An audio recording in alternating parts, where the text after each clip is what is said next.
to everybody that's in the room over here this evening. Very warm welcome to each and every one of you. And of course to our online viewers as well. Welcome to this very exciting event, because if you're a property investor, this is the place to be. So for those of you who don't know me, my name is Neil Peterson. I'm the founder and editor-in-chief of Real Estate Investor. And really I'm excited about this evening's conversation. And I mean, for those of us who are joining virtually, I mean, just so that you realize it is a hybrid conversation. So in other words, we've got people here live in the audience and we got yourself. So it's kind of a little bit two-way, so it's hybrid. And this is the way that we like to do things, and it works very well. And there'll be an opportunity for both of you to ask questions at the end of this session. So please send those questions through. I think there is you can put it into the chat box. I think there's a chat box at the bottom, and just drop it into the chat box, and we will deal with those questions. No such thing as a difficult question over there. So if you spend a lot of time around property investors, what do they talk about? You know, two things. They talk about how much their properties go up in value, don't they, all the time? And then they talk about how expensive it is to replace those geysers. But the one thing they forget about most of all is cash flow. And this is really, I think, where we need to have a little bit more attention on cash flow. So really, our discussion tonight is titled Cash Flow Positive from Day One. And yes, it is possible to do that. And we will go into the great depths of how structured real estate can outperform traditional real estate investing. So we see that money disappears, you know, it eats into your bank account if you don't manage it properly. I mean, it's negative cash flow, interest rate increases, it's maintenance surprises, and suddenly the so-called fantastic investment that you had has disappeared before your eyes. It's in a negative cash flow territory. So tonight we're going to unpack, you know, a different way of thinking about property investing. And, you know, the idea is that sustainable property wealth actually starts cash flow first. And we're going to hear a lot of it from our experts, who I'm going to introduce you to very shortly. And how it actually can change your risk profile almost immediately. So we've got a great panel, fantastic panel here this evening. And I'm first of all going to go around from my right-hand side and ask everybody to introduce themselves. Daniel Lombard, he's got lots of experience in this particular sector. He's the founder of the Assist Group and Wealth Assist. Daniel, probably shout out to the live audience and also to the online audience over there.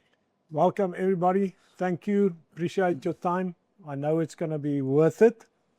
And especially with some of our esteemed guests here, they're really going to help you to build a proper property business, if that is what you want to achieve.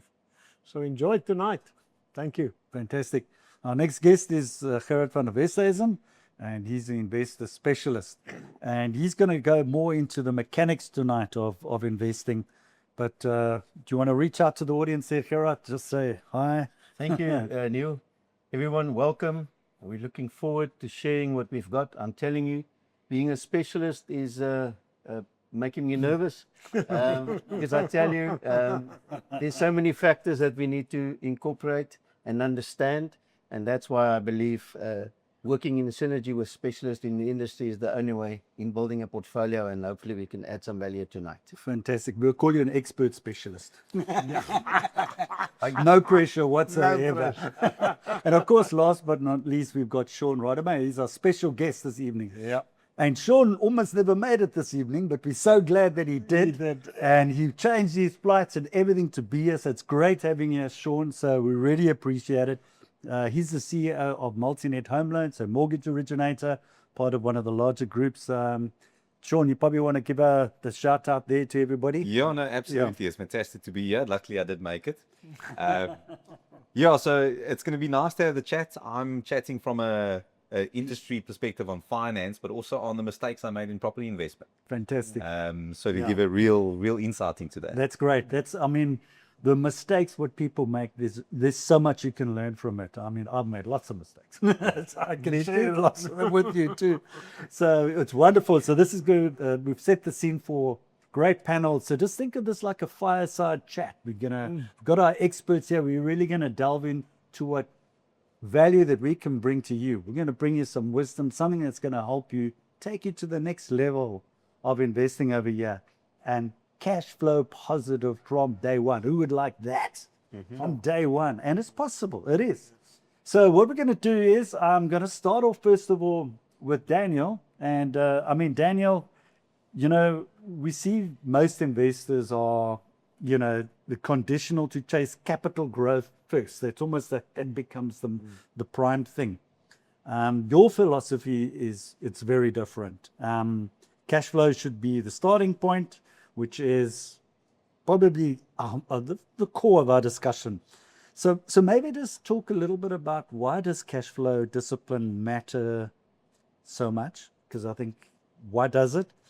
And what are the real world factors that cause so many property investors to experience financial pressure? And that's it. You don't want to invest in property to get financial pressure. And maybe just talk a little, give us an understanding of why this market exists. I know you've got lots of graphs and stuff to tell us, and you've got lots of experience. So I'm going to hand over to you, Daniel. Thank you, Neil. You can start with the first question again. What was it? Okay, so basically we're talking about the focus on cash flow versus capital growth. Just capital growth. Yes, Yeah.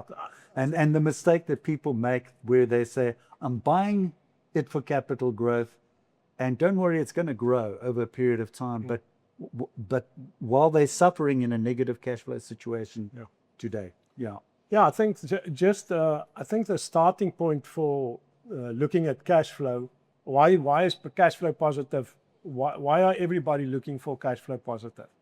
I think starting point is when you start off at a negative, and I think Gerard and Sean is actually going to share a bit about that, you have to catch up.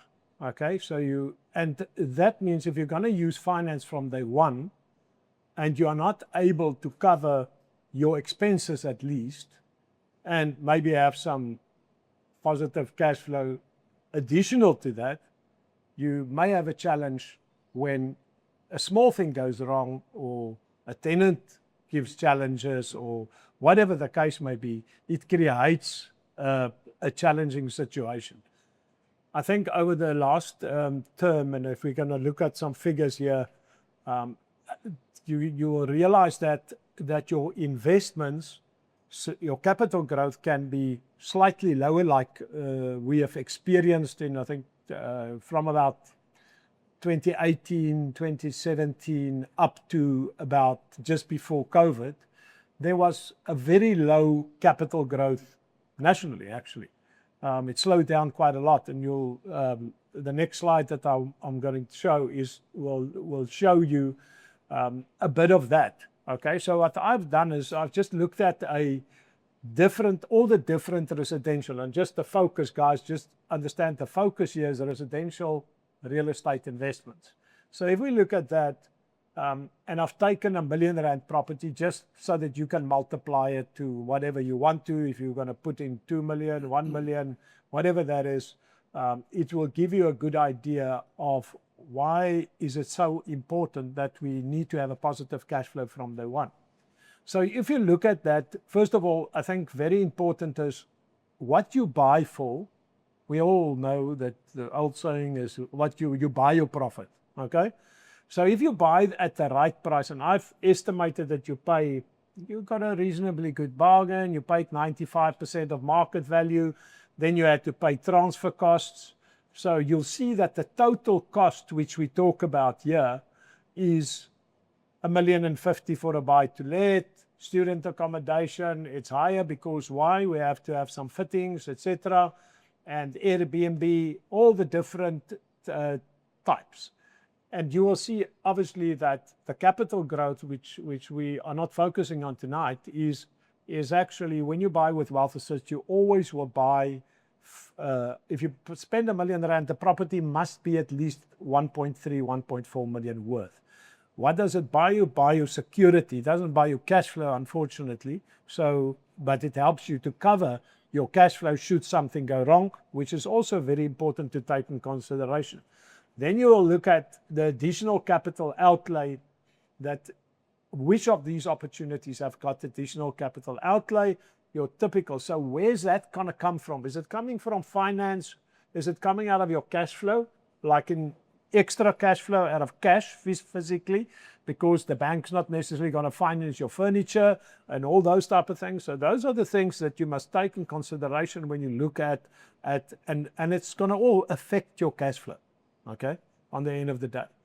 If you look at your gross rental returns, you'll see, and you'll see on the left-hand side on that slide, there is a annual gross, but it's based on total capital layout. It's not based on the value of the property. And why am I doing that? Is to show you that whatever you paid in total, you can't say if you paid transfer cost and bond cost. You'll ask, Gerard and me, we always have this argument because we have investors that use mortgages, which is part of what we plan. The idea is if you actually don't calculate the cost of that bond registration, your, so to speak, good transaction is not so good anymore, you know. So those type of things we need to take in consideration. So if you look at the different options, what I've done, and I'll provide, you guys will get these slides so you don't have to spend too much time on all the figures here. But the key is, if you look at buy-to-lets, you will probably see that you're in a negative from day one. If you take the average of your monthly income combined with what your expenses is on that specific property, should you do 100% mortgage, okay? So then in that case, you will be on R1 million, you'll be about 2,400 Rand short. And that's after your rates and taxes, etc. is paid. If you look at your student accommodation, you're slightly better off, stays a bit negative, and then again, just remember there's a lot of other factors that will actually address, will challenge your cash flow, okay, which we'll touch on quickly. But again, here you must look at term. What is the bank's term for getting student accommodation? And I'm not talking about the three room or a 5 room or a thing like that, but when the moment that you get to 10 rooms and those type of things, they look at it as commercial. So your bond finance period will drastically drop to, instead of 20 years to 15 years or 10 years, which will affect your cash flow, okay, because your bond payment is substantially higher. So then you'll see there that you actually then have a negative cash flow. And the same Airbnb, those type of things, the same basis. And you'll see with our products as well, they are always cash flow positive from day one. And that's doesn't matter because there's different things which we'll touch on now. Then obviously your loan to value, very, very big thing that you have to look at. If it's a commercial property or it's let's take those student accommodation, 60 to 70%. And that Sean will tell you, that's what they fund on it. Where are you going to get the balance? Are you going to pay it cash? Where are you going to get that cash? That type of thing is obviously affecting your cash flow and obviously your return on the end of the day that you need to look at. Then seasonal. What is seasonal? We all know student accommodation is 10 months of the year. You know, it's not 12 months of the year. So you need to calculate that, right? What are you putting away so that your cash flow in month December and January, that you don't end up with a bit of problems, okay? The same way with Airbnb, it's seasonal, especially if it's going to Cape Town, you're much better off, but most of the other cities at the moment they will tell you there's certain times where it is slower, all right? And those things you need to take in consideration. It's gonna affect your cash flow. And then obviously interest rates, levies, if you see that the interest rate's going up, down, whatever the case may be, it's good guidance to make sure that your cash flow, because here's the big difference between our product and any of these other products that we compare it with here. Our transactions are all triple net transactions, triple net leases, which means if the interest rate goes up, if the levies goes up, if any of those goes up, your tenant pays that more. Whilst in a normal property transaction, If the interest rate goes up like it did recently, then in that case, you run shorter, much shorter than what you budgeted for, you know. Jumped from 7% to what was it, 11, 12%, whatever. It's 4% makes a huge difference in your cash flow. Okay, so those are the type of things which you need to consider, I think, on the end of the day. Okay, so are we going to start unpacking these different sectors over here? Exactly. So I see it's. So if anybody's got questions so far, please fire away. If you're unsure, I think you positioned it very nicely, Daniel. Maybe you want to just unpack those different sectors over there. What I did here, Neil, is I looked at this and I said, okay, let's look at what happened over the last 13 years. Okay, and if you look at that at student accommodation, how did it go through all the cycles? What was the difficulties? Where did it go? Went well, etc. So, in student accommodation, for instance, was starting to get very strong from 2013 to 2019. Where the big shock came in is obviously when COVID-19 was there, and it was a huge impact on that because students started studying remote, and it affected that market quite a lot. Fortunately for the industry, and still today, you can always look at student accommodation as a good investment if it's managed well, guys. That with student accommodation is not everybody's cup of tea. Okay, so you need to make sure the people that you appoint and those type of things, it's going to affect your cash flow if it's run badly. All right, and if you don't make sure, and for instance, like here, it's very good at the moment, but if your NSFAS payments, because of your bad management, will not pay in time, you're going to have challenges. It's going to affect your cash flow in that case. Okay, so you can see there that it was really hurt in the COVID time. Buy to let, 2013, 2019, you can look there, very stable, but one problem, very low capital growth. So you ended up making maybe 10%, which I always say it's good if you're looking for a good investment, but it's also the enemy of great. Okay, so that's why we do something that's going to be better. Then you look at your rent stress.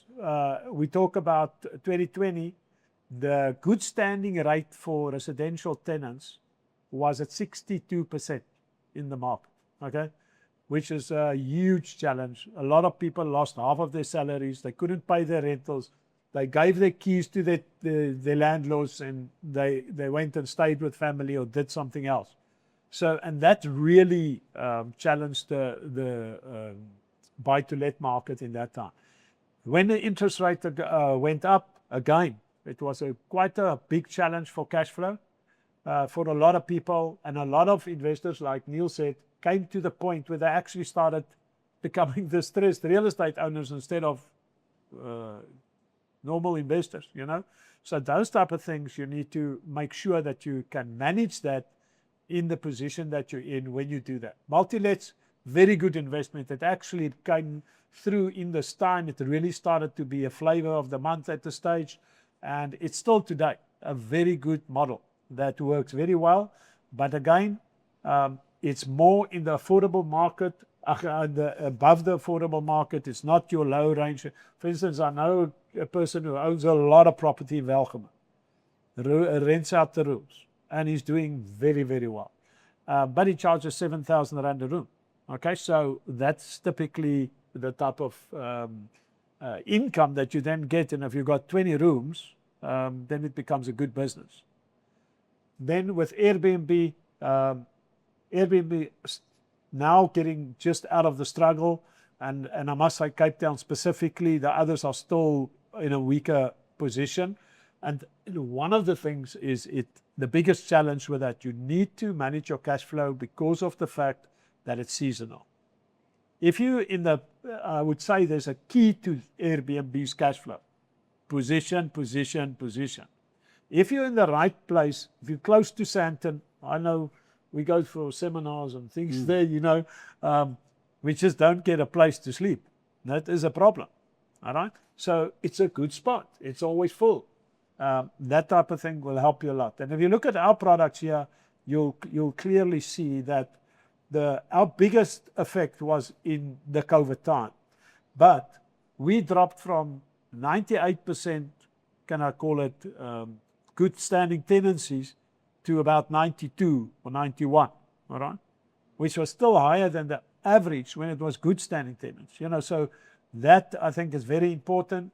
Also, as I said, the triple net lease, making sure that we always, even if the interest rate goes up, even if your levies is going to go up or whatever the case may be, the tenant is paying it, and we're always at prime +2. So if you can lend and borrow money from the bank at prime or prime minus, you're going to be in a positive cash flow from day one.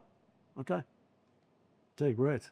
I think there's different categories, and I just want to sort of widen the discussion a little bit off script, Yes. in the sense that I would say each one of those particular categories over there, the success of them is down to the asset management, the property management, how you manage the property, Very important. which is key. Student accommodation, it's very specialized. Exactly. Airbnb, there's going to be regulatory levies. up, right? It's coming up now. And you're talking about, 26,000 Airbnbs. And so the profitability is obviously under attack there. Same with, obviously, look, the buy-to-let, I mean, it's better. But once again, it also comes down to, making sure you buy the right property with the best value, very similar to your one that you've used over here. So I just wanted to just add that point just in terms of that. I agree. Okay, right. Just talk about the rental returns here. Well, the question that Neil asked me beforehand to say, okay, but why is this transactions? How can we as an investor, in your case, make a return of, call it 17% net yield after your cost? Okay, how can it be beneficial to the real estate owner? Okay, how can we help it? Is it actually helpful, or are we exploiting the client? Okay, I can start by saying our philosophy in the organization is we started it to help people. That is the purpose, okay? And we needed money to help people, and that's where the investor comes in. So the point is, what I've done here is I've shown an owner's perspective, okay? And then I have also compared that with a real estate investor perspective. If you look at the left-hand side, you'll see there the property value is 3.3 million on the end of the day. If any rental at 270,000, and this is a typical transaction that we have, where the rental is at 8%. That's your end of the day net yield on that, which is reasonably, gross rental income is market related. So it doesn't bother the real estate owner because he's not paying more rental than he was supposed to if he was out of his property and he had to go and rent somewhere else. Secondly, he has the capital growth that he has to pay you as the investor is only 3.12% on the value of that property. Okay? So is it extravagant for him? No, it's not. It's in actual fact lower than the average. That's the capital growth in that. But now if we look at the investor side, the deal that we are doing is 2 million, call it 2 million rand for a round figure. That means the investor's return of that 270 is 13.5% per annum. And you're paying 10%. And again, we get back to the cash flow. If you pay 10.25 and you earn 13.5% payable monthly, it's a great deal. But the owner doesn't feel he's done in the process, you understand? Then if you look at the capital growth is at 5.25%, okay? Compared to the 2 million, not compared to the value of the property. So that shows you on the end of the day, the investor gains a lot when you look at it, what he pays and what he buys it for, and it's substantially lower than market value. So his security is brilliant, okay, because he takes transfer of that property, okay. So if you look at that, the total cost on the end of the day, the client buys back that property at 2,123,000, and it actually cost him 305,000 if you take in consideration the capital growth plus the cost on the deal. So now we're saying, okay, if it takes him a year, that means the capital growth is 5% on that property is 168,000 rand. Okay? And now if you deduct it there, his effective cost, because his property is going to become his again, but the value is now more. So the value after year one is 3.5 million. Okay? So he's gaining that 168,000 in value of a property that he's going to buy back, and he's only going to buy it back at 5% of the transaction value extra. Okay? Which means that it cost him 137,000 rand to keep his property.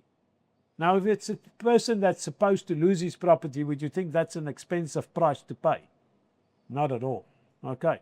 So then if it goes to a second year, all right, that means the capital grows 2 years capital growth. Then you're looking at he's actually in positive. And the deal actually hasn't cost him anything apart from losing his capital growth, because that actually, his property is actually paying for what he does here. So that's, and I'll be honest with you, I'm not good enough to work out that it should work out this way. But when we started doing it, we realized this is how it works. It's a gain for the investor, it's a win for the real estate owner, and it becomes a sustainable business. Not misusing the real estate investors, the situation, owner's situation, by stealing his property and you want to keep it and you still want to sleep well at night. It doesn't always make sense. Okay? So I think this model actually works for everybody. Okay. Okay, so let's look at the sort of, we've got a whole sort of distress book. Well, maybe I would like you just to also unpack, just to give the viewers out there just a view. You know, why does this market exist? Yes. Because it's very important. Very important, actually. You know, and because why are you getting that benefit and passing that benefit on to investors out there? But maybe just share that before you get into this particular An actual slide fact, over here. that slide that we got on is the reason why. Mm. Okay, and it exists because, first of all, the National Credit Act came in 2007 or 8, and from that time, it became difficult. And you'll actually see it on the slide. You'll see that mortgages grew from 682 billion rands worth of the mortgage book, which grew to, call it 900 something there. So that's like a third, all right? If you look at from there further on, and you'll see it nearly doubled in a shorter time. All right. So why was that? It's because the National Credit Act came in and it made it very difficult for people to access mortgages. Okay? And Sean sure has been in the industry very long, and he can tell you that that's what basically happened. I call it actually at that stage, I thought it was the biggest criminal case, but I'm joking. So the point is, on the end of the day, if you look at that and you look at what happened with the short-term debt at the same time, the short-term debt jumped from 38 billion, and that's only on, and now I'm talking 6 months short-term debt. So if you take out short-term debt for a 6-month period, if you go to the longer terms, it's even drastically more. All right, that multiplied to 212 from 2007 to 2019. And that was because they eased up on providing short-term debt instead of mortgages. Yeah. So that's one of the biggest reasons. Now, a lot of people went and they borrowed short-term money. And suddenly they couldn't get mortgages anymore because they were overexposed. Now they want to get rid of it. Now they are not allowed to borrow money. And this is the key of that question of yours, is they can't borrow money when you're in overexposed or you haven't paid 2 months payment or anything. You can't get a mortgage. So how are you going to go to the bank, apply for a mortgage to settle that short-term debt? You can't. So now it becomes a spiral. and a problem. And we saw that gap in the market between the time that the person runs from 90 days in arrears from there up to an auction, actually. Because now you can't pay your short-term debt, you can't, now everything starts running in arrears, and on the end of the day, your property ends up being going on auction. If somebody could just help you, and this is exactly where we come in, we buy that property because you're not allowed to lend the money. And it's the only way that if you got equity in your property, now that client can actually be assisted in the process instead of losing his property. Okay? So you purchase that property, the equity gets released, you settle the short-term debt, we take him through a recovery process, and when he's ready, he buys back the property at that discounted value. All right. So it's a brilliant deal for the owner, but also for you. So if you look at the market out there, how long can this still last? Because you can say, okay, it was only for a term or whatever the case might be. But if you look at that and you say at the 90, I think it's 90 days, it's 92 billion rands worth of mortgages that's currently 90 days or more in arrears. So I don't think we can put together all the money especially not through private investors only. If we only help 10% over the next 3 years, it's only 12.2 billion. And I think if you guys can club together, maybe we can get there. I don't know. But that is the idea, okay, is get involved. That market will be lasting. It will be there for quite a long time. And if we look at the number of clients, we're talking about 99,000 clients. That is in that position, you know. So it exists because of that reason. And then on the end of the day, we're looking forward to really get to participate. It will be there for quite a while, Neil. Yes. And when we get into the structuring, when people see Gerard and them about the meetings, they will tell you all the benefits and those type of things that goes with it. The key of this all is that our product, compared to any other product in the market, is one of the only ones that have gone through this 13-year cycle with a lot of various things that happened in that cycle. And it really worked very well.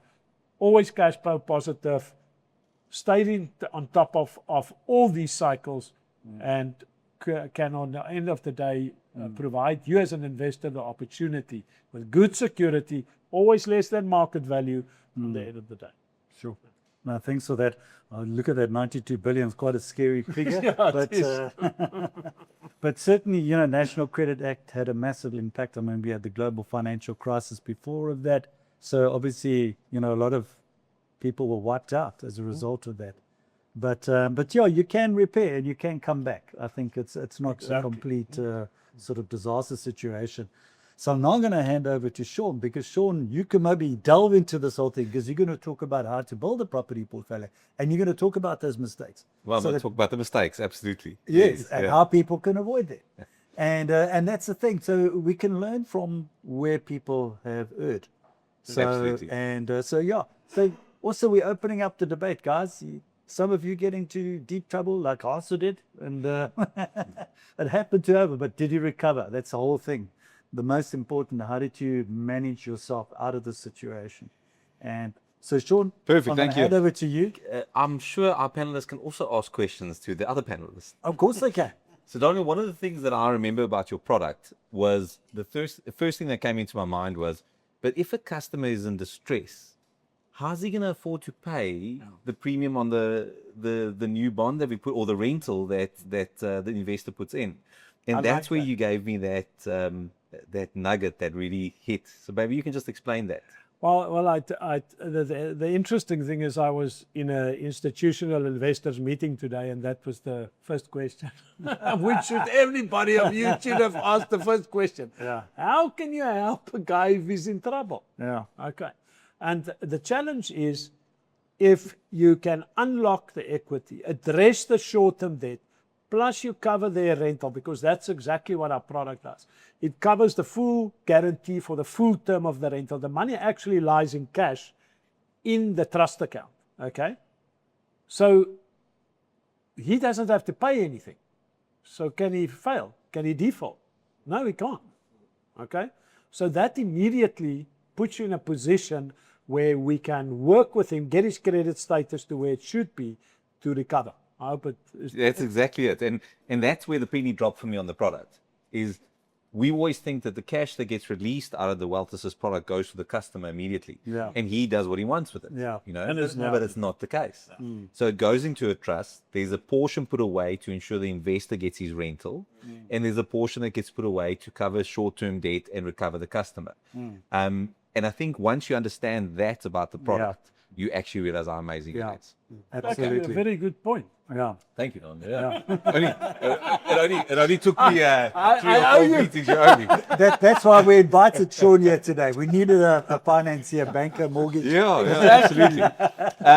So it's an incredible product, especially for consumers that are struggling. And as Daniel says, the moment they're in a debt review process or in a bad ITC score, the banking industry may not borrow them any money. So they have no other way to get out of it. Yeah. So I'll tell you a story about my property investment, how I started. So many years ago, people were saying property investment, and I'm sure many of you are in the same space, that it's such a great opportunity. You build wealth, and one day when you're 65 years old, you live off the properties that you own. Okay, sounds amazing. Found my first property, was in Joburg, bought the property. It was actually a fantastic opportunity. I bought it for 1.6 million. The value was 1.9 at the stage. And 6 months later, after I got a tenant in, I felt a little uneasy and I sold the property. Okay. And the first mistake I made is I didn't have my strategy of becoming a property investor in place. Very important. I didn't look long term. I didn't realize what cash flow I would need over the long term, how long I would need to dip in before it actually becomes profitable for me. And once you have that view in mind, then you can start investing in properties. Don't do it just out of emotion and on a whim. You get a property and it's amazing. You buy it, I'm going to rent it, and your wife fights with you because what are you doing? Yeah. You know, now 7,000 Rand a month is going out of our account for this property. Yeah. And she doesn't even have an understanding of what your portfolio is going to look like. So what I'm going to show you today, it's not rocket science, it's not the best property portfolio, but this is just something that I created for myself to give me that long-term view of where I want to be in my property portfolio. Okay, so the first thing that why you want to invest in a property is, of course, the rental income every month covers a portion of your bond. It is the best way to get equity or cash from a bank without having cash. So if you had a massive amount of cash and you could put it into properties, great. Then you start off from ground zero and you can get your rental return. But none of us will have the ability to get a loan worth 5 or 6 million Rand if we don't have income. So the rental income helps us pay that loan off. So we need to remember that. Long-term property growth is very important to understand. In any market, and we're not talking about, unfortunately, countries that are in war, but even them, but in any market, properties have always grown. Okay, be it slightly below inflation, be it higher than inflation, but growth has always been there in the property industry. Tenants help repay your bond, as I say to you, so that's why it's so important. And the bank leverage accelerates wealth building. Okay, once you understand that concept about leveraging the banks to accelerate your wealth building, it's very important. Okay. The property formula, as I see it, is for successful investors, follow a simple process. You buy, you grow, you refinance, and you buy again. Okay, so that's what you want to try. Yes, I like that simplicity. I'm trying to make it as simple as possible That is really for the audience and for myself, because I'm busy in this process. I'll share with you how I'm busy with it. And over time, build a property portfolio that's going to get you to a position where you can earn an income from it and don't have to work anymore. So that's everyone's dream, isn't it? Okay. So the example I'm going to use is a typical property investment where you purchase a property for 2 million Rand. Your deposit is 200,000. Okay, so your bond is sitting at 1.8 million, and your rental income is plus minus 18,000 Rand a month. Okay, so that just gives you an idea of what we're putting here in our calculations. Then we've assumed certain percentages. Now, this is where your research has to be so important. Okay, the areas that you are focusing on in your property investment has got different type of percentages based on the area. Okay, your rental yield is differently. Your vacancy allowance needs to be different. Your agent fees are different. The maintenance percentage of your property could be different. If you're buying an old property, you need to understand that that property is going to cost you way more maintenance than what a new build is going to be. Okay, so when you're doing your property investment future, you need to understand what type of properties you're going to buy. Okay, and if it's not part of that profile of the type of property, step away. Okay, it should never be an emotional buy. Buying your first home where you're living with your family can be emotional, no problem. Your property portfolio needs to be clinical about where you're going to be focusing on. Agree. Okay, so we're using these few assumptions, so you can look through them on the screen, but this is now going to drive what our property portfolio is going to build. Okay, so operating costs, typically you have your rates and taxes, you have your insurance, your maintenance reserves, your vacancy allowance, and then of course your agent management fee. Okay, so that's typically your cost into your portfolio. Then what we're going to need to do is have a look, what can you afford to buy your first property? Okay, so if we're saying that we're going to start with property 1, which is 2 million rand, we need at least between 40 and 50,000 rand a month, which is 30% of your income to be able to cover the bond. What's fantastic about the banks is they will take 50% of your future rental income into consideration on your affordability. Okay, so how nice is that? They're taking money that you don't even earn as money that you are earning to pay off your bond. Okay, so they give you this ability to get 50% of your future rental income into account. All right, so here's the portfolio growth. In year 1, we're going to buy our first property, okay? But this is after we've made our plan and we know what we want to do and set our sights on a 10-year plan. Year 2, 3, and you can see by year 10, we want between 8 to 10 properties in our portfolio. Okay, so how would that look?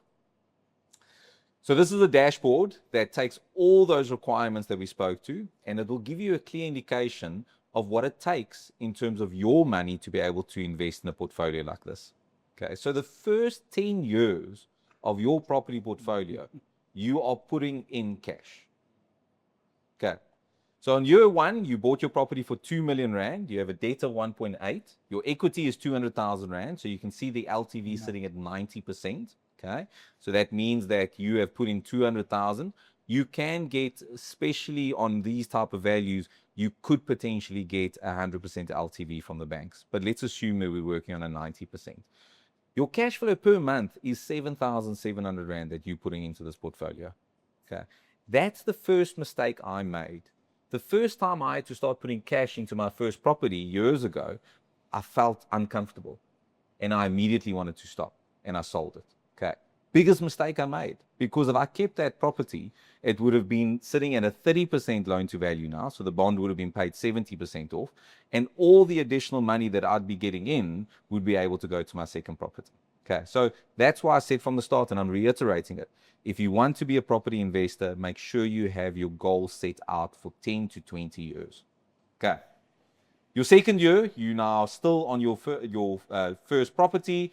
Your debt has come down slightly, so you can see your portfolio has grown to a little bit higher because your debt has come down, your capital growth is there, your equity is sitting at 319,000, and you're sitting at an 84% LTV ratio. LTV means loan to value. Okay. Now in year 3, this is now after you've spent 7,000 rand every month for 2 years, which is 140,000 rand. Okay, so no, you have to, that's what you're going to be spending. You now can go and buy your second property because your LTV is now sitting closer to 80%.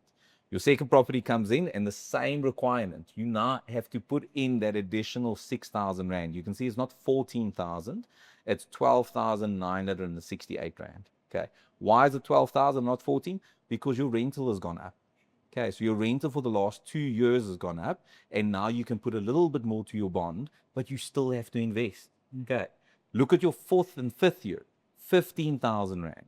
Okay, so do you understand, if you don't have this picture and you're not willing to put the money away on a monthly basis, you're going to fall out of this game, as I did many years ago. So I have changed recently, Daniel, sorry, but I'm still in the red, so I'm still putting money in. But a solution for that. Sorry? I've got a solution for you. I know, and that's why the investment here is fantastic. By year 10, you're still putting in cash in your business. Okay.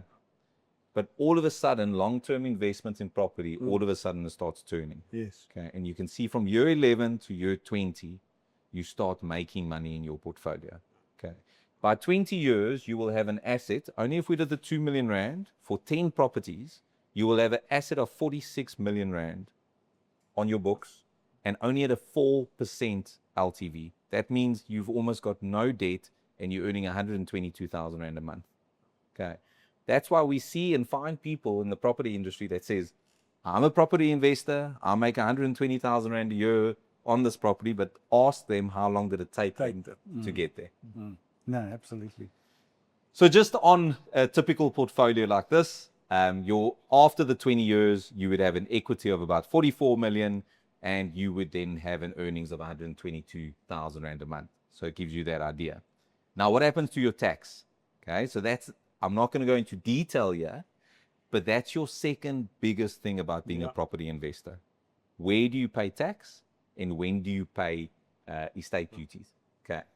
Now, the nice thing in South Africa, we have got a thing called the Section 42 share transfer. Okay, so when you start your property portfolio, start it in your personal name. Okay, because you're not there yet where you can actually put it in a company, get all the benefits of the company tax, the company discounts, or the company expenses. But if you had to sell it in your personal name, once it's at that, your cash after your capital gains is sitting at 39 million in your personal name. And if you did it in the company, it would be sitting at 30 million because of dividend tax. And I'm only giving you this a high level to give you the difference between the two. I'm not giving you advice on tax here. You need to sit with your tax people and make sure that your structures are right. Okay. Just a little bit about Multinet, what we do and how we help. So as an origination company, just ask you a question. we understand what it takes for investors to get finance from the banks. Okay, we understand how to structure your income, your expenditure, your additional income. That is where we help investors use the bank's money to be able to find this finance to start your property portfolio. Okay, so this is what we do. We have the ability to go to all the banks to get you the best rates out there. And if you need to speak to us, of course, just go to our website and we can put you in contact with any of our people. Okay. Can I ask you a question? I asked you, Daniel, so. I think he mentioned probably in the whole discussion, probably about 5 or 6 times or whatever, he mentioned something specific, and that's a plan. Okay? And it's I always thought I'm the only guy that thinks like that, because I thought, then I phoned an investor phone and he asked, listen, I want to invest in property, this is what I want to do. And I say, why do you want to do it? You know, and he says, no, I want to make money, you know. And I think to myself, but don't you have a plan? Don't you have a strategy? Okay. So I think that is one of the keys that you probably will touch on, Gerard. But it's so important to have a plan. Have a strategy, how you want to get there. And specifically in this case, would you do this again if you didn't have a plan, now that you have a plan? No. Because you, No, because I would get you feared shoot at everything, and I'd run away. and it just, and I've seen so many investors that really did so well up to a stage, and then suddenly it just becomes too, you know, I just buy anything, you know, it just becomes, because you're getting far more money at a stage, like you illustrated there. Now you someone start buying, you haven't got a plan, you just buy, just because you can. When the interest rate dropped, I can remember one of our customers bought something like, I think it was it 32 properties? And I asked him how many did he view at that stage when everybody and every secretary could buy a house. And he said something like 12 out of the 32. The others he didn't even look at. You know, he didn't even, it was just one of those things. You could get money so easily that it was. And it just, with no plan, it backfires. That's critical. Yeah. Absolutely. Yeah. So that's when National Credit Act kicked in and everything changed for the rest of the world. So the banks, the systems weren't talking to each other. Yeah. Gerard, we want to get over to you now because you're going to actually take us through some of the deals, aren't you? You're going to start some digging in because I could hear you when Sean spoke about putting in 7,000 rand per month. You looked at him in horror. How And can you you do thought that? he's wasting seven. I could just see it on his face. So maybe you could actually just take us through some of the systems, some of the deals that you can demonstrate to our audience. And I must say to our audience, thank you for all your questions that you sent through. Please fire away because after Gerard, we're going to deal with all those questions. And there's a lot of questions here, very good questions, I must add. So please keep them flowing. We will deal with them. So Gerard, over to you. And let's get into the bones of those deals. Thank you very much, Neil. Yeah. All right, so I know, Gerard. I know. so I was asked to write an article for Neil's magazine on positive cash flow investments, and so we did it. And I wrote it one Friday evening at 11:30. You know, it just came to me. I think it was what he was referring to is how you lost money in the past, what you should have done differently. It is just ridiculous how many mistakes we made. And I wrote it. And then what I did was I took the final version of it. I put it into one of these AI platforms, and I asked it to give me a diagram. I remember that. So if you can just look at it, that was the diagram. And Good so, picture. you know, this is a machine giving some answers here, a visual breakdown. And so this is the answer. There is more than one road to build a sustainable property portfolio. Yeah. And the one that my colleague next to me explained was more to the left. So if you don't understand what you're doing, Yes. so I can Let's go. rather say that. No, that's the fact. But the reality was when we started, we clearly did not know what we're doing. Yeah. And we would have had some bumps on the road and most likely lost into the second half of our journey most of our value because we didn't know how to overcome it. So there's some real risks when you go into these deals.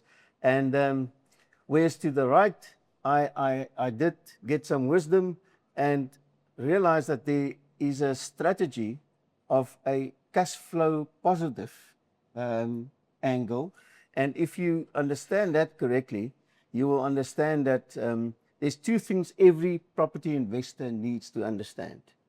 If you want to do property, you need cash and cash flow.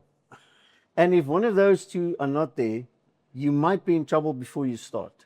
Yeah. Because only a fool will assume that 20 years into the future, you will have all the assumptions still in place and nothing would have changed. No COVID, no interest rate hikes, No nothing. 23% interest rates in 2028.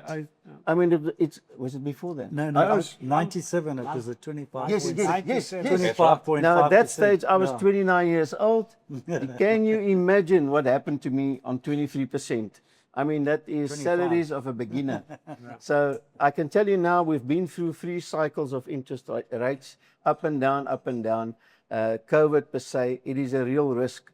So what I suggest to people is to look at a total different strategy. If you can do both, that's even better. But you need to get into a short-term, profit-taking investment strategy for the initial phases of the development, of your journey. Whereas the one to the left, unless you are a big earner and you have the capacity in the deep pockets to actually, accommodate the changes, you must be very careful of how to do it. And I think what I wanted to just bring across in this journey is that when you sign with a bank as a partner, you are using financial gearing. And financial gearing is one purpose. I'm using an asset, I'm using debt, and I'm playing with cash flow. And there's actually not one of my millionaire friends and clients who is not a master in their personal finances. That's what they do. They have the ability to manage their personal finances margins, expenses, income, all of those things. And then they have translated that skill into the ability to manage it in a portfolio where property is involved. And that is my kickoff. Right. So I'm not going to stand in. You need to be sure that your property portfolio is bulletproof if you start off. Now, there is a couple of things that can really affect you. We touched on it. I won't stand long on this. Interest rates. You know, I've been through 3 or 4 now. Body corporate, suddenly they say to you, listen, we need about 50,000 from you. I say, for what? No, we need to paint this place. And there's only 100 of you. And now I say, what's the contractor earning then in the undergrads? But so the second one is SaaS. I spoke to a client the other day, and he says to me, you know, he had a couple of 100,000 in his bank account, and then poof, gone. And he says, what happened? Counted, and there was a VAT calculation that was incorrectly done, and VAT and the SARS said, you owe us. Take it back. Your money. Now they're fighting for 6 weeks to get the money back. All his cash flow gone. So legal hits as it's called. Unplanned maintenance, damages. I mean, insurance is one thing, but I mean, there's a client of us who came in. He's got a brilliant property. He's got 2 in the same area, and the agent phoned him up and said, "Listen, there's 100,000 that you need to spend." He says, "Sell it." In hindsight, biggest mistake, because the other one that he kept is like booming. It's one of the best portfolios that you can have there. And but the thing is, it was 100,000, and it was about 7 years ago. Not small money to take out. Over aggressive assumptions. Now, listen, there's people in our city that actually sells these assumptions of growth and returns. And I tell you now, you will see what 1% will do on the long run.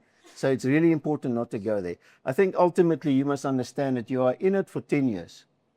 That's a long-term investment. Before you're cash flow positive. Not out of it. There's a big difference between cash flow positive and being out of risk when it comes to the bank. And that's what is so important. That anything that you see that will affect your cash flow is a risk that you need to manage. And some of it is actually impossible to manage. So the next thing that I said is, do you do a scenario stress test? Now, it's a very simple example here. So you speak to my one daughter, as I do normally, and she says to me, so what happens if my tenant on my R1 million flat does not pay this month? What's the implications? I says, well, what's the bond payment? And your ladies, no, 15,000. Wait a minute, do you mean I need to pay it in? I cannot afford it. So that's the first question. If your tenant pays late, will you still be able to pay something over to the banks? Have you got some buffer built in there? The second scenario is, what happens if your tenant does not pay for that month? Now you're behind it, and there's a gap. But what happens if that tenant is not paying for 2 to 3 months? What's your cash flow implications looking like? And now you go into his strategy. Now there's 7 properties. COVID hits you, 5 of them, 3 months, no income. How's your stress test looking now? And I'm telling you, luckily there was grace from the banks. But I mean, the reality is, it's not always COVID.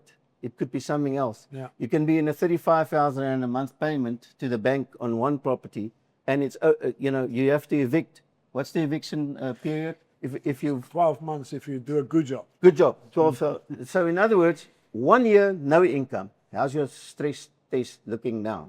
And that's what we need to do. So what I just wanted to show you on this slide, the 10-year profit debt zone. Remember, when you sign with a bank, you are in debt until when?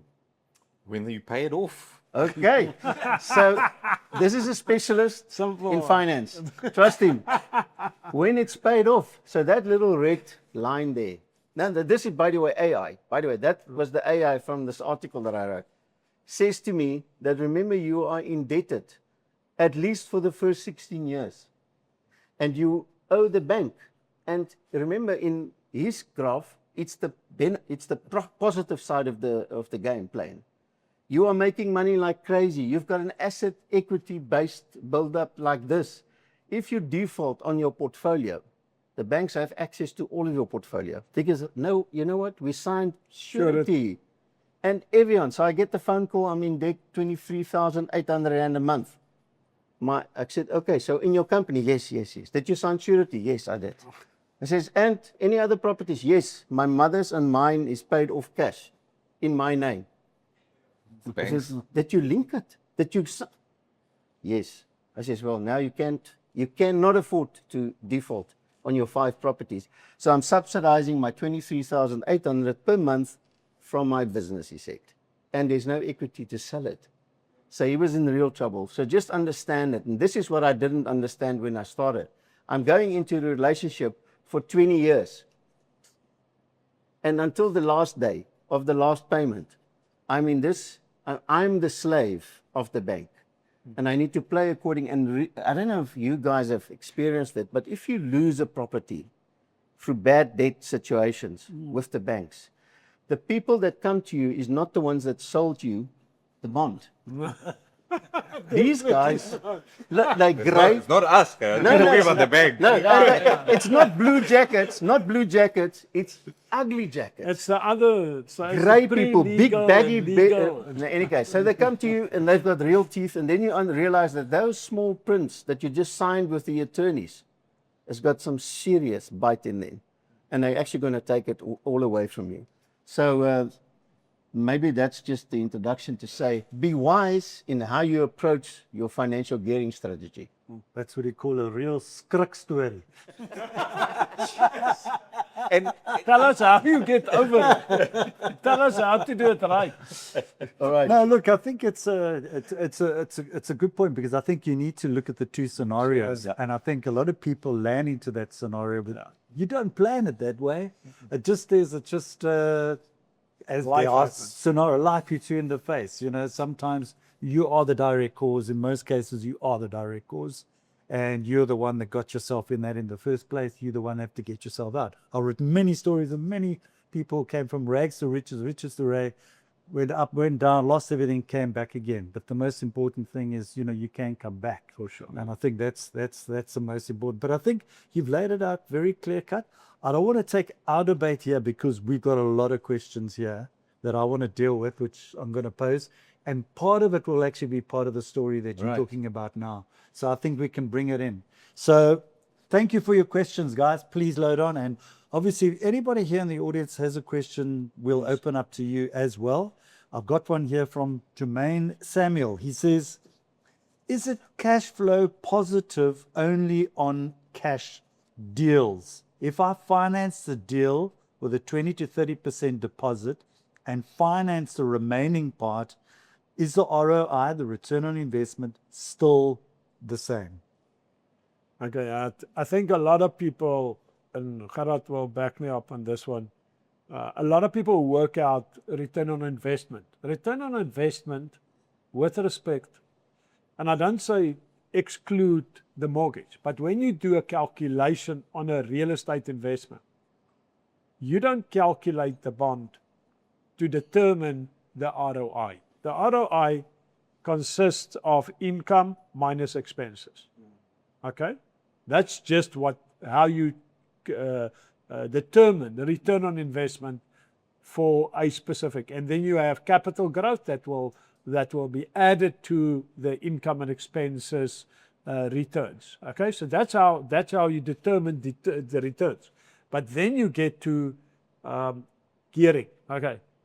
What does that gearing, how does it change your capital outlay and returns and those type of things? And I don't want to spend too much time on it, but the principle is that you have to take and still in consideration, if you pay the deposit, you can break even quite substantial time earlier. So what do? You address risk by doing that, okay?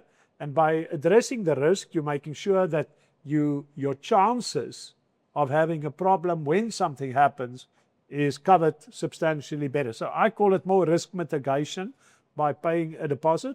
And obviously, just remember that every cent that you put in cash, if you work out your return on a 100% mortgage, What money did you put in? Nothing.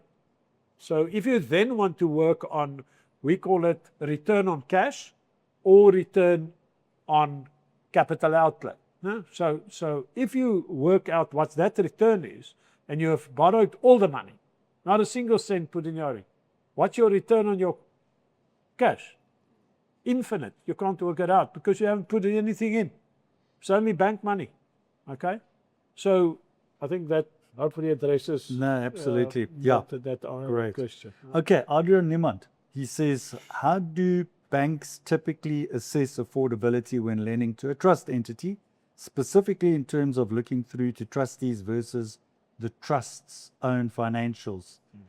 And how does this change when using structured products like Wealth Assist? So I can probably answer the trust Yes. portion of it. So Yeah. the trust has a look-through principle. So who are the beneficiaries and who are the trustees? Yeah. And they would need to be assessed as what is the trust itself and the financials. Yeah. And the banks would then borrow accordingly. Yeah. If the trust is connected to a company, the company's financials will be assessed, but the trust will still need to have suretyship. So the trustees or the ultimate beneficiaries of the trust will need to sign surety for that Yeah, in their individual capacity. individual capacity. Absolutely. And And then you want to add the how part, do- how how does does this it change change? when using products like Wealth Assist? So I don't know if you want to Gerard, but the principle for value, first of all, Gerard's slide that he's got on there at the moment, you can see there you buy a property at R1 million that's worth 1.35 million worth. So first of all, the bank obviously go and do assessment of the property and realize, okay, this is great. This property is actually substantially worth more. So the chances of getting 100% mortgage is substantially better. They will still only look at your purchase price. They will never lend you more than your purchase price. That will, you can confirm. Irrespective, that property can be worth 5 million. If the deal is $1 million, they can't lend you. That's just regulation. Okay? They can lend you what you bought for. Okay. And secondly, they will still look at your income. The only difference that this structure will do for you is your rental on R1 million property is going to be substantially higher than what you would have got for a normal property that's R1 million. Yeah. Because this property's value is actually 1.35 and the yield on that rental that you got is higher in relation. So it will definitely be benefit for taking that in consideration. I don't know if there's something that you want to add to that. No, I think you've answered that. Lusetja Mabona, is it possible to get the spreadsheet showing various investment portfolios in the first discussion? Well, you've got, of course, Brady, and we've got Daniel, and Well, we've she's got going to be getting Gerard. the But we can send it to you, and I think you can reach out to Lusetja, so we give a can better definitely. suggestion here. Yes. If you have and again, bring it back to what Sean said. Yeah. If you can phone Gerard, doesn't cost you a cent, book a Yeah. meeting, Yeah. okay?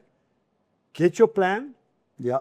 and we actually work out exactly for you over the next 10 years Yeah. what the strategy and plan is with actual figures. I think that Fantastic. is getting back to Sean's point. Correct, sir. Get a plan, Yes. view it, see if it's something that's going to work for you, Yeah. and then take it from Great idea. So, Lusetja, please reach out, or they will reach out to you.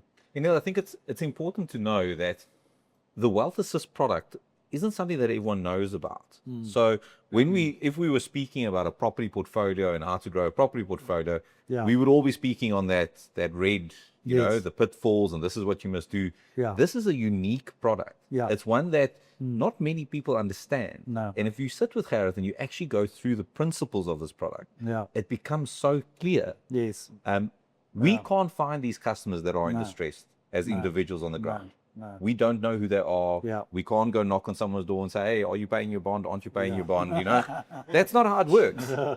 So what the company actually does is they find these, call it gold nuggets that are out Yeah. there in the industry. Yeah. And they pair it to someone that is actually wants to be able to get into the property industry, they can get a bond from the bank, and they help these two to actually, one, make a return, and the other one save him out of his loss of his home. And that's what's so great about the product. And that's why when Gerrit and I talk and we actually planned it, we said we're going to make this amazing how, property portfolio could look. And then Gerrit's going to show you how it actually looks. That's the true speciality of the product that they say. Absolutely. No, great. Good point there.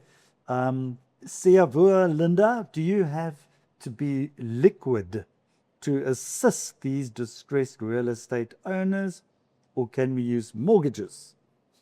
Well, So that's can you good use cash question. or can you use a mortgage? Yeah, so I think the slide that's up now is the one. Right. So basically, yes, you can use mortgages. And here's the difference is this is a slide, there's a couple of assumptions to the left, just from a comparison perspective on R1 million bond, the different assumptions in terms of deposit, cash input, what's the mortgage you get, the percentage interest rates, the rental calculation, just for the technical guys, as well as a 20% tax budget on our side. So to the right, you will see you will have an income of 122,500 Rand for the year. You'll have a capital return of 60,000 for that same year. And you will have a bond payment of, 122? Yeah? Yeah. 122. All right. So that's a positive 60,000. So in other words, if you come to us and you have a 100% bond with us, you'll have a positive 60,000. Now, the one to the left is a buy-to-let flat, R1 million flat, same principles, but you have a shortfall in cash flow of 56,000 for the per annum, so it's 4,500 a month shortfall. So this is my daughter's biggest concern. Now to fund the 4.5, never mind the months that it could be standing open. But what you must pick up now with our products, there's 115,000 Rand difference in the first year in cash flow. Because if you're willing to commit to the product to the left on a buy to let, just give us the 56, and we'll put it in the bank. Give you 7% on it, and then we'll give you at the end of the year one, Still another 60,000. 60. So, and that creates the capital for you to have that buffer to go into deals. And by the way, you did on 2 million. We did the stress test your model on R1 million business model, and it came to the same. So the reality is, if you can have that cash buffers built up, and that's where actually the products Our from product Assist comes is in. fitting in. Exactly. That's why I said, if you can do both, the grey road to the left will not be your future. So she can borrow, Yes. and she can borrow without any capital input, if that's the question. And secondly, she will be cash flow positive from day one. Plus, very important, if she can't carry that shortfall that may come because of a tenant or whatever, in our case, she got a full rental guarantee for every single monthly payment for that term of our contract. So her chance of running short in cash flow is zero. I think that's what you're looking for. You understand? And we've got many of those clients that's got already a bad buy, a good one, but not a great one. And they come to us and then they use our products to subsidize their shortfall. Their shortfall. For that. So that's where. Great. Yeah, so Neil, maybe if I can just add. So when you're doing a property portfolio over 20 years, you got 10 years of being in bad cash flow. Now, imagine if you have 10 years of positive cash flow with And wealth then assist, switch. and if you are diligent and you don't spend your cash that you make and you put it away and you build it up, Yeah. and then you invest in your property on a cash basis. Yeah. That's the ideal. So RSO says, well, who takes over the ownership of the property eventually? Well, you do. Say again? Who takes over the ownership of the property at the end? Okay, so I think that's exactly what Sean was saying now. Yeah. The property currently goes into your name. That client comes right in, of course, call it 2 years. He buys back the property. So you get, after 2 years, you get your capital plus your returns, and you still qualify for your mortgage. In actual fact, you qualify now for a higher amount after 2 years. So hopefully you have a bit of a higher income. You're still going to, whatever we buy then, you're still going to have a lease again. So the lease will automatically be higher because your investment is higher. All those type of things. So you keep on doing that, and that's what Sean was referring to. So, and Gerard. So you buy. In year 10, you sit in a position where you've built up so much cash. Let's say you sell everything at that stage. And you just go and buy to lets for yourself. Then you've got a passive income, whatever you've built up. But the build-up is substantially faster, and this is exactly the slide which you probably got on here now. Is it just maybe if someone asks the next question? Oh, is that I use it. okay. Okay. We've got a question here from Moshi Musapello. He says, I have 2 properties fully paid, valued at 2.5 million. Can you assist with refinance? Absolutely. Well, there you go. So please reach out to Margie's Multinet telephone number is over there. there. We'll reach out to you, Moshi. We'll actually get out to you. So you can definitely get a refinance. They can assist with that whole product. Sorry, can I just come in there? Because I think it's important to understand there's many of our clients coming to us that's got cash paid up properties. Yeah. Then we do that access bond facility for them. Yeah. It doubles up in their capital exposure in terms of capital growth. And then we receive it as cash, and then we can actually put them in quite good products because now they're getting a positive return, whereas their facility would have lied there not being used. And I think important, no extra cost. If there's already a mortgage registered over the property, to use an access bond, you now don't have to re-register.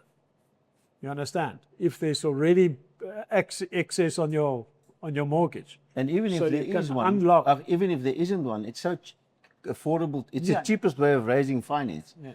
by just registering a new one if it's paid off. If you made a mistake. Yeah. So Moshi, yes, please reach out. They'll reach out to you as well.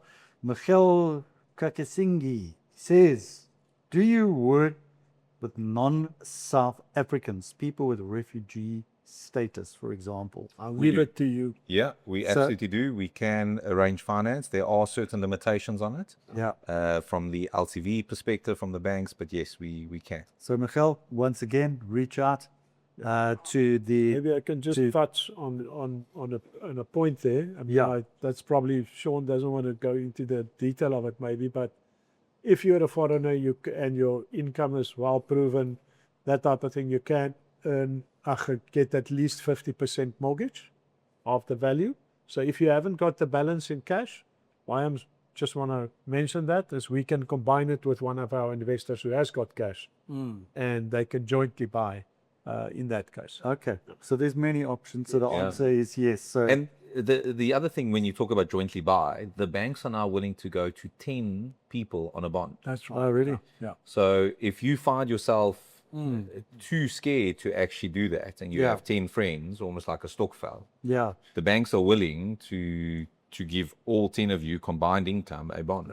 Okay. Well, there's a good point. I think that's a valid point. is a there for very those- valid point. Yeah. So next one, Maisa Schlatzschweil says, given an annual income of approximately $1 million, are you in America? So what strategies or financing structures would you recommend for raising $11 million in capital from a bank to pursue a property investment? Specifically, I'm interested in understanding how investors typically leverage assets. And we spoke a little bit about that earlier. Partnerships, yes. Alternative financing methods to bridge the gap between income and loan requirements while maintaining credibility with lenders. Okay, I don't know who wants it. It's quite a... So given an annual income, what I really see is you're talking about dollars, okay? And I would assume that either you're in a dollar-denominated country, or alternatively, you are comparing rands to dollars. That could be, yeah. I think just important from the start. It's your few questions that you just mentioned now is very important. Yeah. So my first suggestion would obviously be to rather get in contact with us in person, so that we can look at your current strategy, look at what you have got, if you are a foreigner or not a foreigner. Are we looking at what kind of income? What do you actually want to achieve, and how do you want to do that? Because if you start talking about the funds that you're talking about, I would put it in different structures. Definitely, because it's more institutional or corporate. In that person's case, because of the amount of money that they earn and the amount that they want to borrow, I wouldn't just go and do a normal mortgage. I would do other ways of. There's much better ways of structuring it than just do a normal transaction. Absolutely. So I So don't know Richard, if you agree with me, Sean. For sure. I mean, the best advice if you want to get into the products with Wealth Assist is to do a pre-qualification first. I agree. So you get an understanding of what the banks will borrow you based on your portfolio, and that's what Multinet helps with. Marvi that sits on the floor here can take you through the whole process and really say to you, on your income and expenditure, before we even look at properties, the banks are willing to give you 2 million So rand. much. Yeah. Once you have that document, you sit with Gerard and you say, well, Gerard, I can probably get a 2 million rand bond. What investment opportunities are there? Yeah. And I would give her the That's same exactly advice. that what he do. What Same he do. thing. Yeah. okay, so reach out to Maisa. We'll take it from there. Jermaine has got another question. He said, is it fair to say the only time the loan to value will fluctuate this much as per the slide is if the refinance was done to maximum amount rather than just to break even on the second property? Talking to me or talking to Yeah, you? I think to your that plan. I'm not that you've quite got, sure. I think you mentioned the loan to value yeah. and the Yes. sort of No, that it goes into the second year, Yeah. second property. How does Yeah. that? So if you structure it correctly, as your property grows, you can remember we've always kept it at 2 million. So the model just shows every year you buy a 2 million rand property. So it hasn't grown the 2 million rand. But, and of course that won't work because property values go up. But as your property that you own goes up, you don't have to take a 80% bond anymore. Now you can take a 74% bond because the value's gone up, and so on and so on. As the portfolio grows, your LTV comes down. Yeah. And that's, of course, Does that? if it really goes up. Does that address? It does. It does. And that's if it does go up, Jermaine. I just had a good friend of mine in Johannesburg, sold his house for 2.5, but he bought it for 2.9. Is that a good move? No, you should And it have was held already on a been bit. 5-6 Put years tenant in the done house. something. Shame. Zero, and it's not a bad area in Johannesburg. It's, He probably bought at that time when the COVID interest rates were so low Yeah. and there was a buyer's market. it was Buyer's actually prior market, to that. Oh, It my was word. actually prior to that. Interesting. But anyway, that's That's an A all right. So, Tatenda Tisha Riva, why not start the property portfolio in a non-trading company and not your personal name? Won't this cause you to pay extra on transfer costs? That is, Why not? no. What Won't she's this saying cause is you? that point Won't that this cause you to that- pay more Yeah. on transfer costs? So, in a non-trading company, it all depends, isn't it? I she was Section 42 there's not a transfer, fixed Yeah. because Instead of- what is the new value up? So zero it's up to transfer 2 fees? million. There's no transfer fees on the Yeah, property. that's just been escalated. Yeah, it's been escalated, and you Yeah. have up to 3 million no tax on your primary residence. Yeah, So the reason why we say start it in your personal name, you'll always have to pay transfer fees on the value of the property, even if it's in a company's name. unless or it's not. a brand new property, Yes, which you of pay course. VAT. Yes. Yeah. Of course, you know. But if it's in a company, company, you would have to then pay VAT. Yeah. Yeah. If you're buying it, you can claim VAT back, but when you sell it, you have to pay the VAT. Can I add just Yeah, something sure. there, Sean? As I think my question to the person will be, what is your income bracket, your LSM? Because if you can afford to pay audit fees, all these kind of things, it's not a problem. Start with a company from the start, have your trust formed, have the shares in it, all those type of things. It's a great structure. It's make no mistake, structuring is very important. But when? Okay? Yeah. Because if you can't afford, and I've done that beautiful thing myself now, but just offshore. And then I pay in pounds. Okay?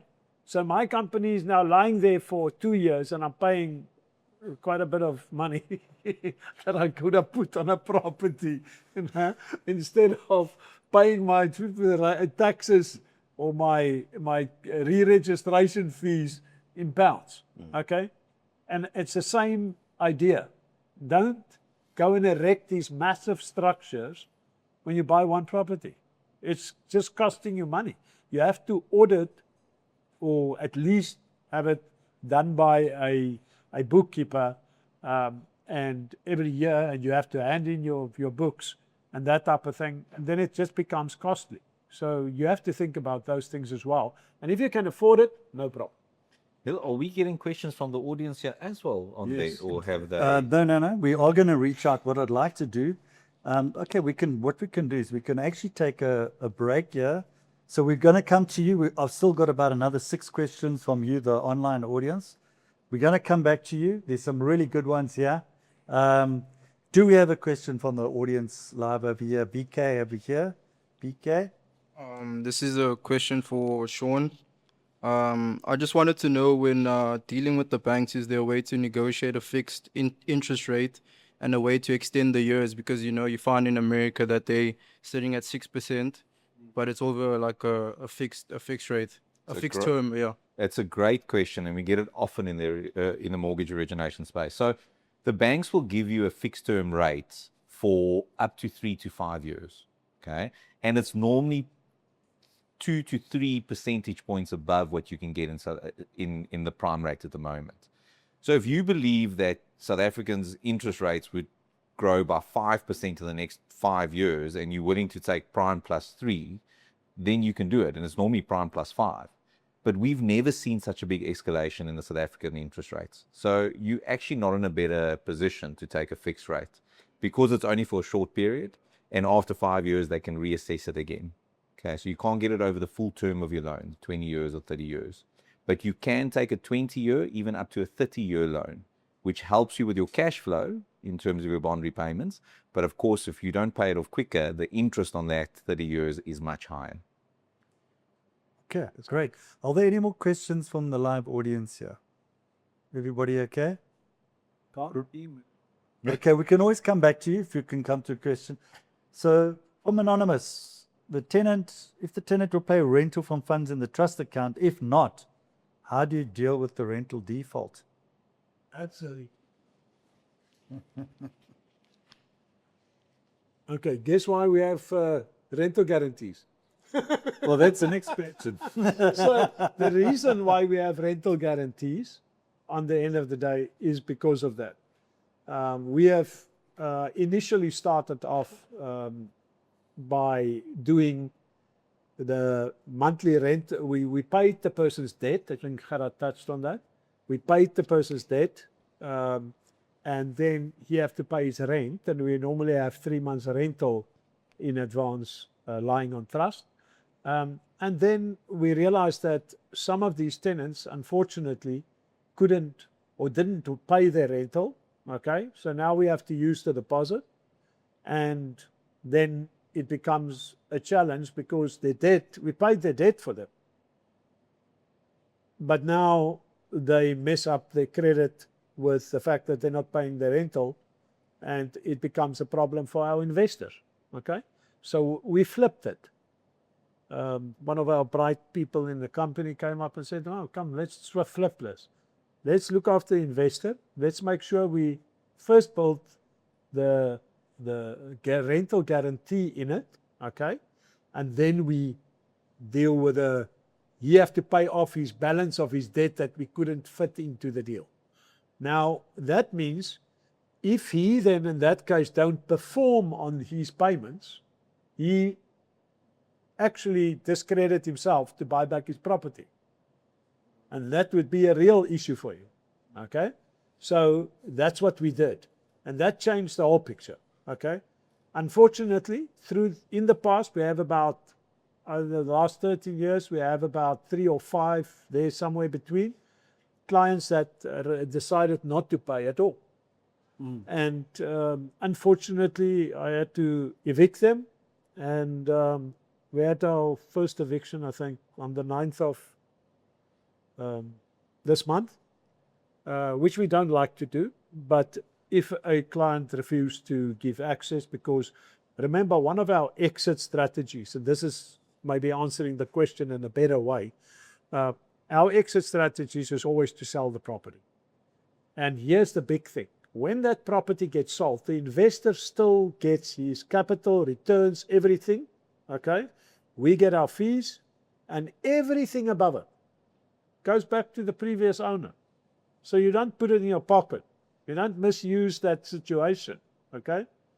And that alone tells you that that client, on the end of the day, is, if he's difficult to move out, or gives you problems to move out, or don't want to sell, he's actually shooting himself in the foot because he's using his own money for legal costs.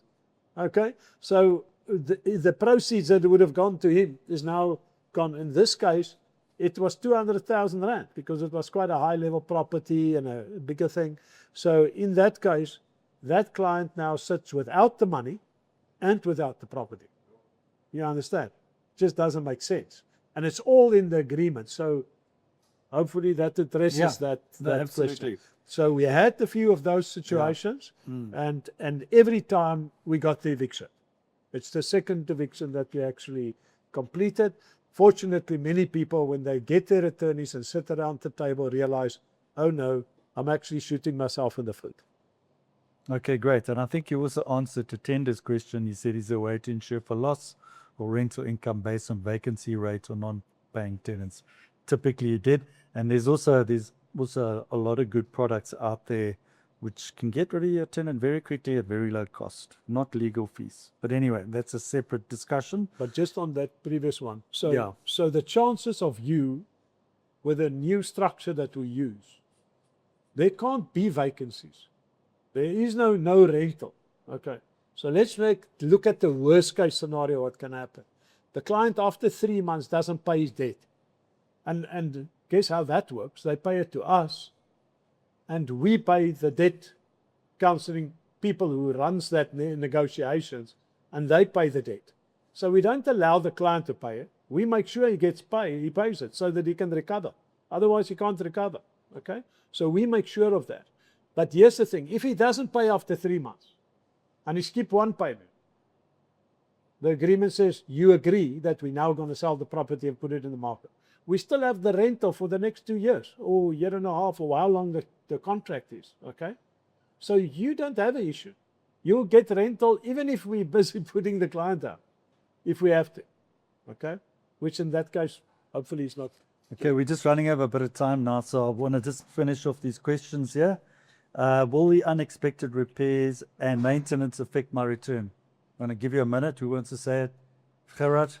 Well, in our agreements, the maintenance is what we call a triple net lease. In other words, it's for the cost of the real estate owner, and you will never get a phone call, my geyser burst, although we insure it, but the investor does not ever get involved there. Okay, the great. management do. Excellent. It's a tenant cost.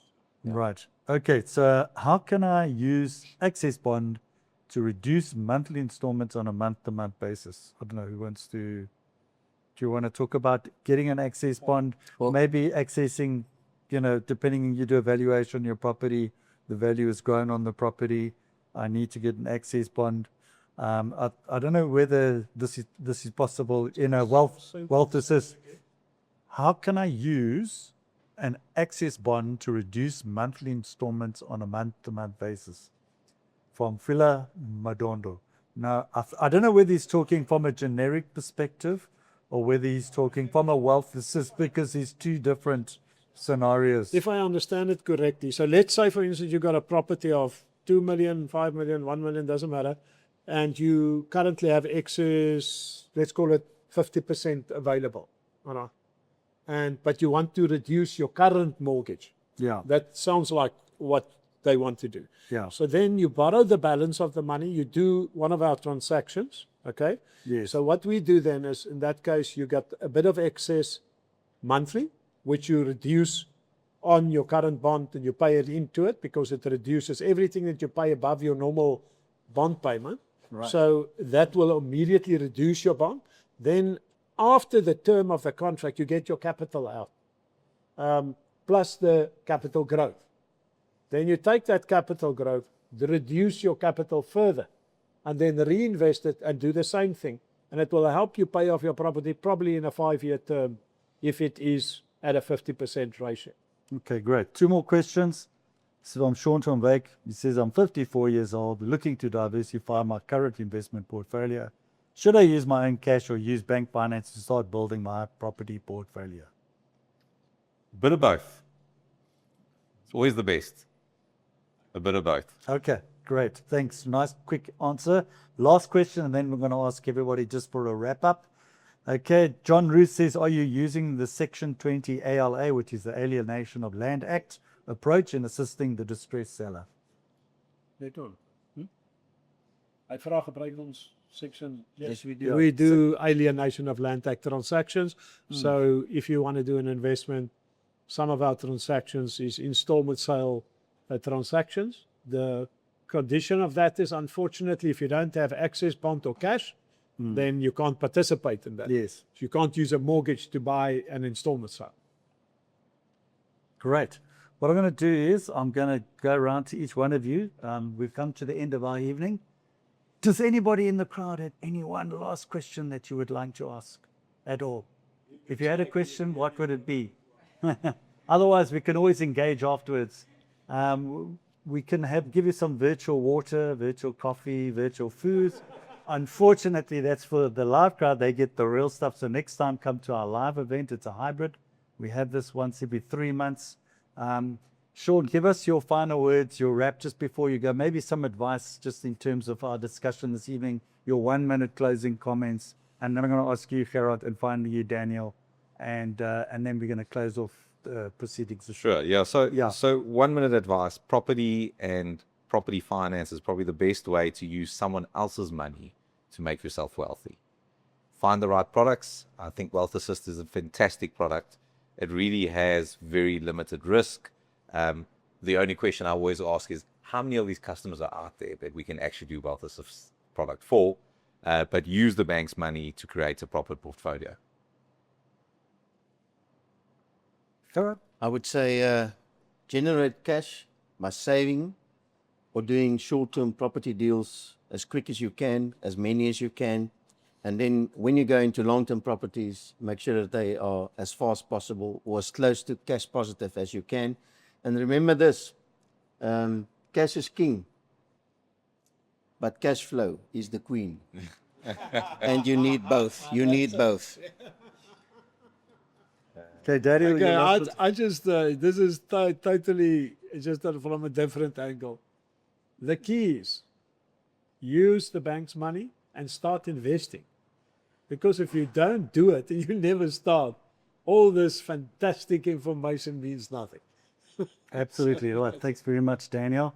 And to our audience over there, there's two types of investors. One type of investor buys a property that he feeds into. The second one, he buys a property that feeds to him. That's not on luck. It's about structure. It's about discipline. It's about cash flow. And I think I'd just like to thank our audience this evening. Right over here, our live audience, thank you for joining us. And to our online audience, thank you for your awesome questions. And please reach out to the team here. We are available. Thank you for joining us. We hope you enjoyed this evening. Thank you, everybody. I hope you have a wonderful evening. For those that are live here, please stay around and have a chat with the rest of the team. Thank you very much.